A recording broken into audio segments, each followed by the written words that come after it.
If you are an engineer, raise your hand in the building. Got a few engineers. If you are a product manager, raise your hand. If you work for a big tech company or a corporate company in tech, raise your hand. So some of y'all are represented here in the space, right? So let's talk about your community. So let's go right down the Jammie, we'll start with you and kind of go down the list here. And so again, just a quick thing: name, role, organizations, or you may go work for somebody during the day, organization at night, whatever it is, and a 1 or 2 just sentence description of it. Got it. My name is Jammie Jelks. I'm a product lead at a company called Technology, fintech startup here in the Atlanta area. I represent an organization called Black Product Managers Network. We have a group here in the Atlanta area, about 150 deep. Across the nation, about 2,000 in total. Our goal is to support the product manager community across the nation, and my role in particular is to support the community here in Atlanta, make sure they feel connected and supported as much as possible. My name is Diamonde Henderson. I am a member of Black Product Managers and have been for about 3 years. It's a dope organization, so I'm excited for y'all to hear about it. I'm also the founder of Full Stack Product Manager, and I straddle both the venture and operator sort of ecosystem, and am a venture partner at this fund called Search Party Capital.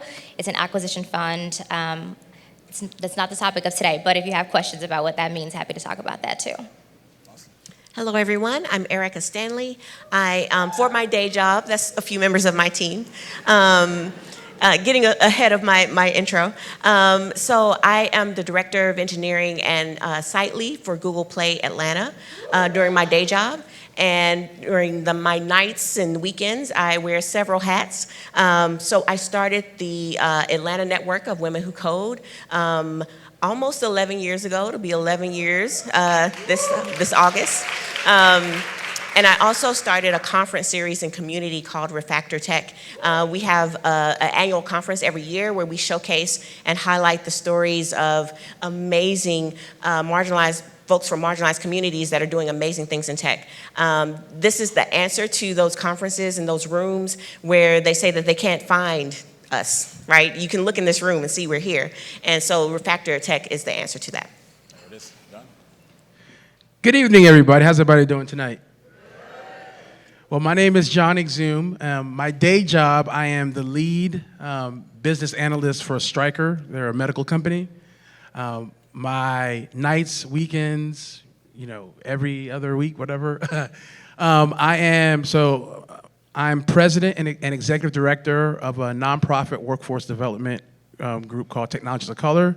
And what Technologists of Color? We got some Technologists of Color folks in here. So Technologists of Color, we're a workforce development group, and we help minorities get jobs. So we curate events and experiences that are tech-focused. So we work with a lot of different corporations.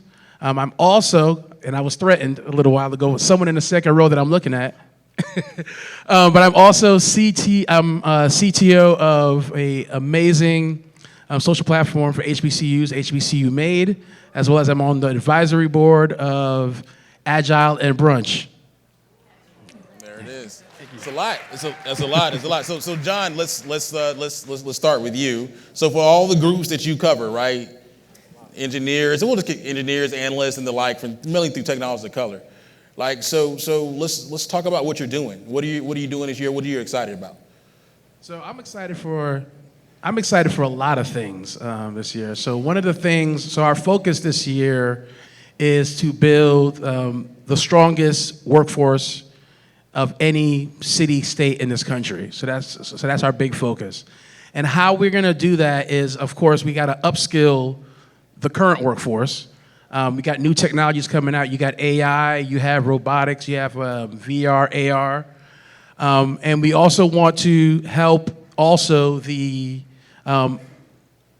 other people into tech. And so we have a lot of people in the tech space. And for us, our goal is to touch a lot of different areas in terms of case in point, software engineering, cyber, touch those areas, as well as build an amazing workforce here in Atlanta. There it is. Erica. Nice. So related to that, I think across all of the organizations, whether it's the day job or the communities that I'm a part of, one thing we're trying to do is help folks build a resilient career.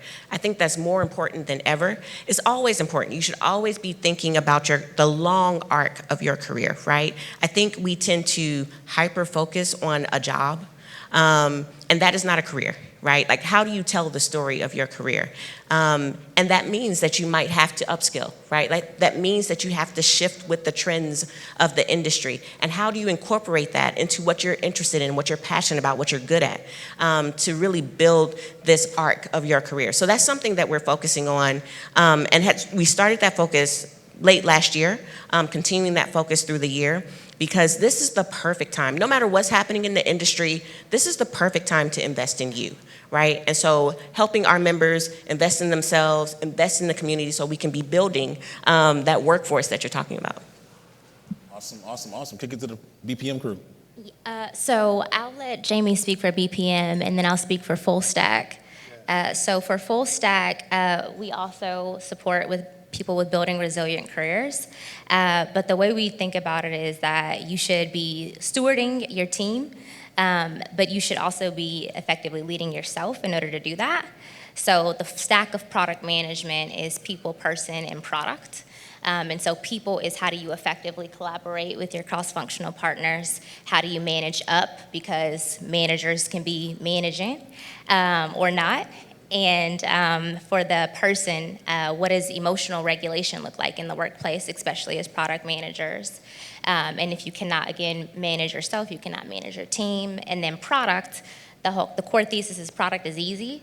It's really masterable. There's 1,000,001 frameworks that are available, but the foundation of it is you. And if you cannot get you right and get you under control, then you can't be promoted and up level. So that's what Full Stack is about, and that's what we're focused on. Jammie.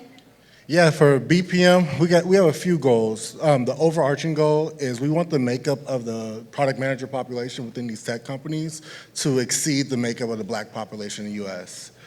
So I believe Chris said on the last panel about 4% of the tech professionals are Black. We want to see that number. We want to see our makeup kind of exceed that number as much as possible.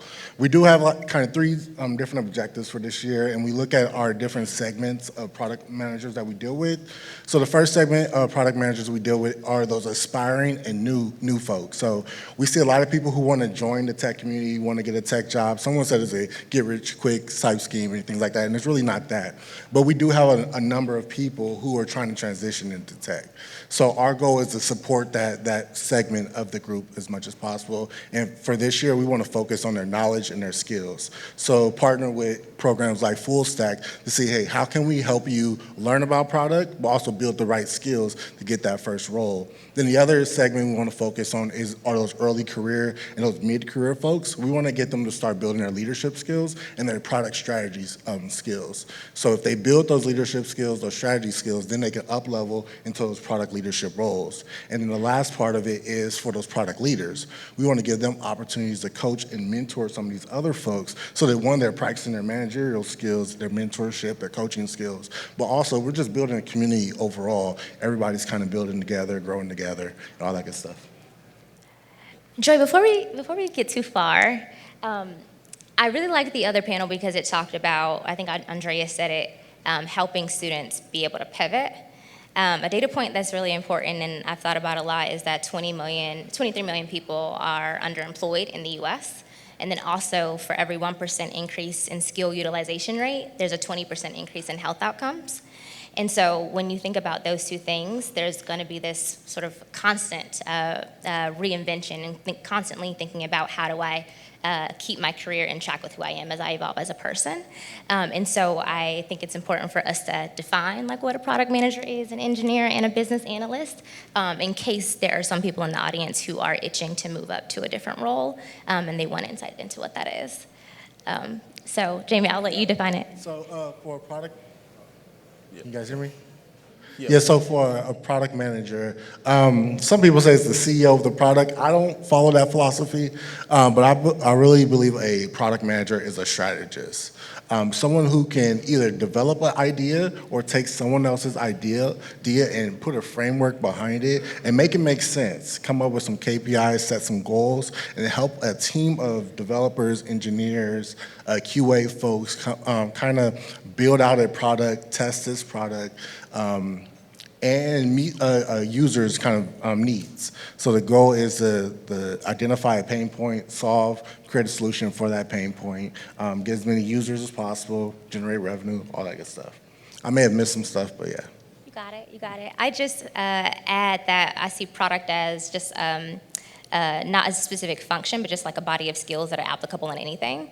And to Jammie's point that people chase product because we make six figures, but there are many roles that make six figures, but without understanding like what it takes. And so simply product is being able to find a problem and deliver value to it. And you do that in a lot of jobs. And so that's how I defined it. How did you define engineering? So how we solve problems. We take, some of that strategy that you mentioned, and we connect the how to that, right? How are we going to build this? We take different tools to create something even better, something that didn't exist before. So that's what I think of with engineering. I don't know, John, you want to add, or are we good? Oh, I'm sorry. I think she said everything. Okay, cool. Right. Cool. So let's do this. So I want to start on the product side. And talk about strengths, right? So you all did an amazing job of defining what you're focused on, what you're excited about, and obviously amazing job of defining what you all actually do, like the roles and what they are. So let's talk about, as it relates to Black people in Metro Atlanta, what are the strengths relative to product management? Then we'll go into software engineering and analysis. And Jammie, while you're gathering your thoughts, I should say this. So Goody Nation last year received a grant from Concrete Roads Foundation, the foundational arm of Concrete Roads Capital. 4 other organizations, Dev Color, Black Product Managers Network, Color Stack, and Color Wave. And every month we meet the CEOs of these organizations to talk shop and get better. And so, have a special relationship with BPM. So we're going to kick it to them first. So what are the strengths of Black product managers in Atlanta? Yeah, so from an organization level, we have some great leadership. We have a group of leaders that are very much committed to seeing our group upskill and level up. So that's number one. That's one of the strengths our community has for sure. We are supported by a lot of community partners, in which this might be a topic for later on, but a lot of these organizations, big tech companies like Meta, Google, LinkedIn are organizations that support us, but with the news of DEI initiatives and things like that, we don't know what that looks like going forward, but we are supported by a good group of corporate leaders. But from a Black product manager perspective, I think one of the strengths is that we are actually hungry. Someone said it earlier for the K through 12 that there is a group of students who are interested in computer science and things like that. We have a network of people who are interested in product management. They want to be at these companies. They want to build a great solution, solve people's pain points, solve problems. We have a hungry group.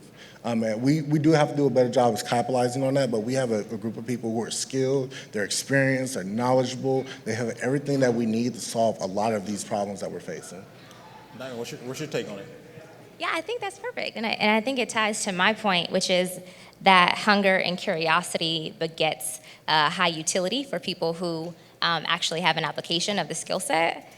So I think our relationship with Goody Nation is reflective of that. And also like my being able to straddle venture and be an operator is an indication of being able to support startups, being able to support small businesses because that skill set is so widely applicable. And so that is what I think one of their strong strengths is. Oh, the other thing is because product managers do tend to make more, there is an opportunity for angel capital. So that is a network if you are building to be able to tap into without necessarily going the VC route first and being able to prove some traction to then go and seek out institutional funding. So that's another strength. Well, are any of y'all up here angel investors? Okay. Sorry, Johnny, it's kind of awkward, but it's fine. Sorry. That being said, I think we're going to segue into that in the capital piece. But it's interesting. A lot of you all are angel investors, and I'm sure that the rest of your groups are reflected in that.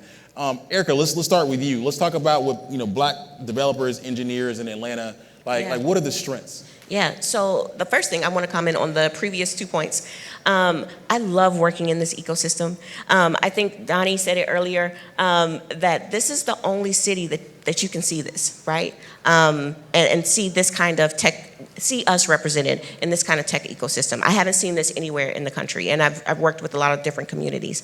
And part of the reason I love that is to see all of us represented, but the other part of that is that nobody is matching our go. Like nobody's matching our hustle out here.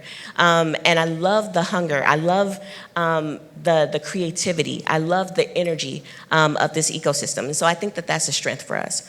I think another strength that I see when we're building teams is that the engineers here are more well-rounded than a lot of the engineers I see coming out of different ecosystems, out of different tech hubs. A lot of engineers will focus on their tech stack and how well they know that particular thing. But as I mentioned earlier, I'm so glad that you asked that question about what engineering really is that we're solving problems. And we're solving problems in a lot of different industries across a lot of different areas. And so it matters that you understand how to work with product. It matters that you understand how to communicate a strategy, right? And how to translate that into a solution.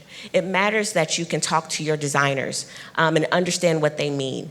And some of the engineers here are the most product-driven, well-rounded engineers I've seen anywhere in the country. I think that that is a strength.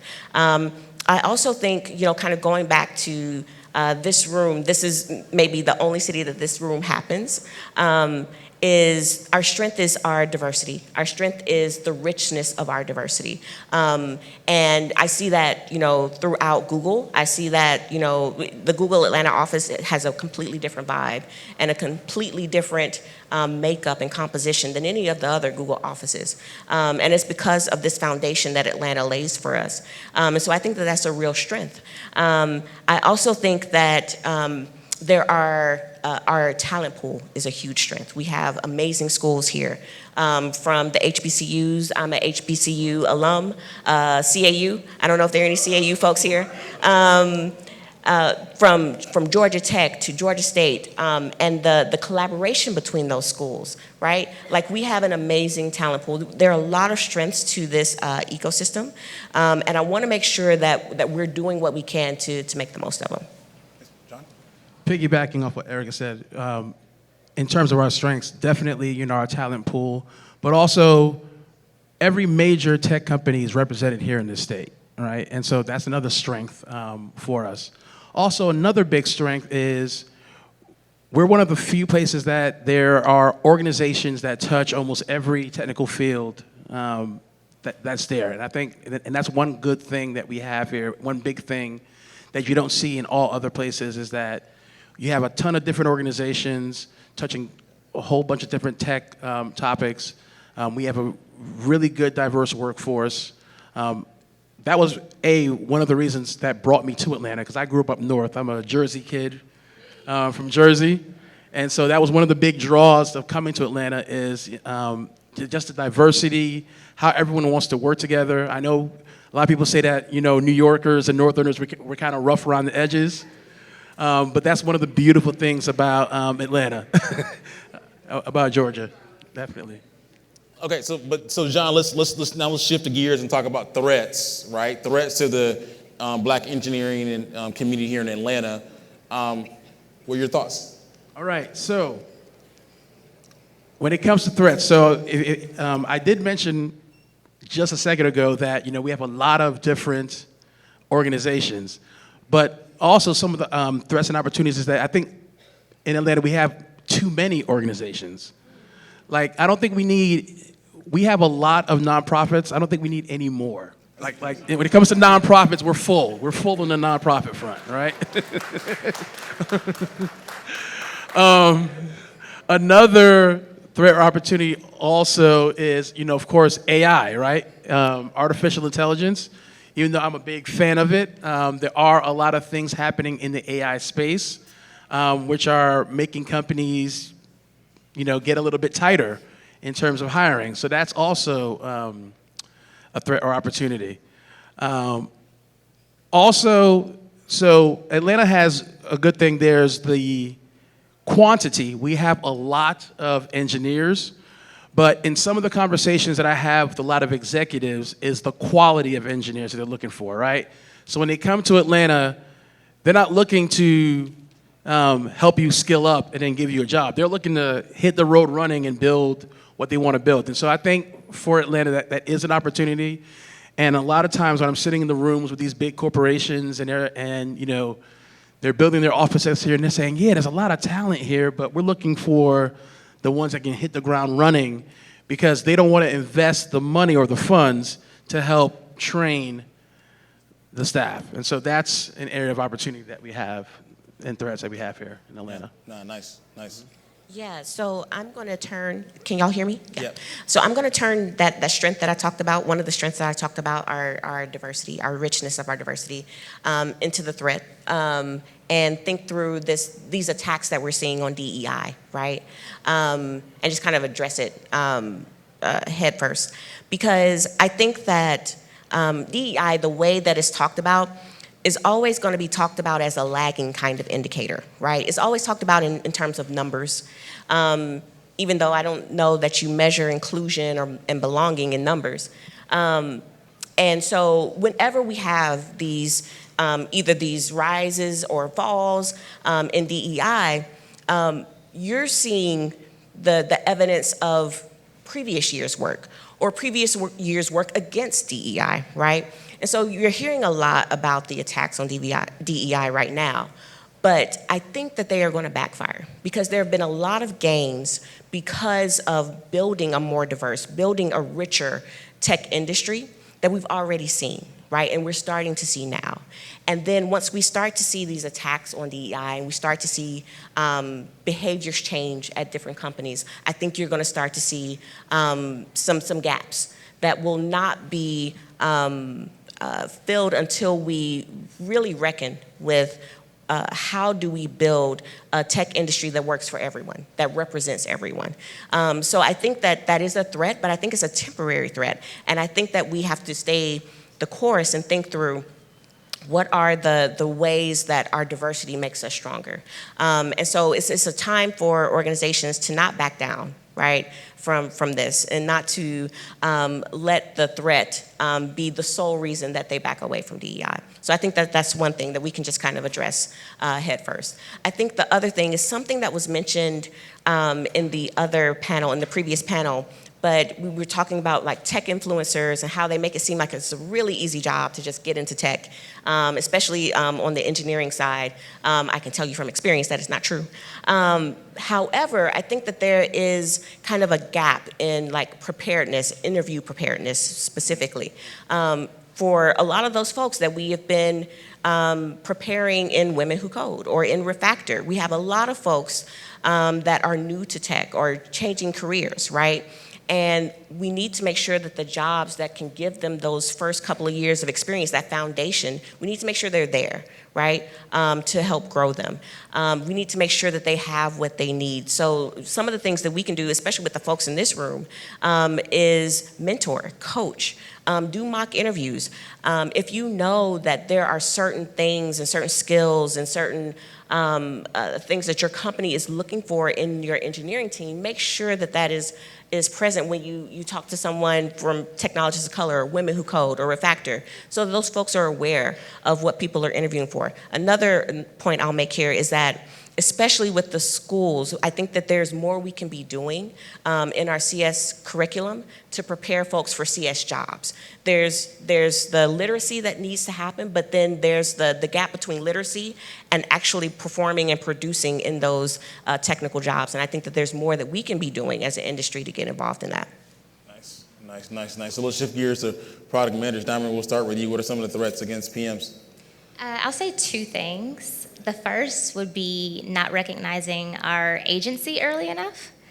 And what that means is I think we stay in things too long, or we make excuses for why things could work without just recognizing that it may not work and we can figure out a different path. I think that's important specifically in product because there's a lot of responsibility on you. You're accountable for decisions that your cross-functional partners make that may not necessarily have come from your own IP. And I think that leads to the degradation of our careers. So I'd say that, and this could be extrapolated to other roles as well, but I think it's particularly pronounced with product.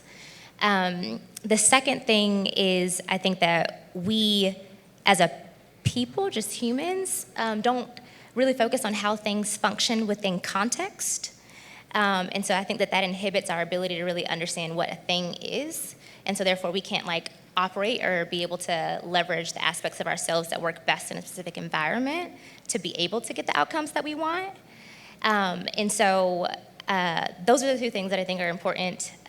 We're solving that or helping to solve that with full stack by trying to educate within context, by trying to provide coaching support, so being paired with IPEC or partnered with IPEC and then delivering coaching to product managers that are in those roles.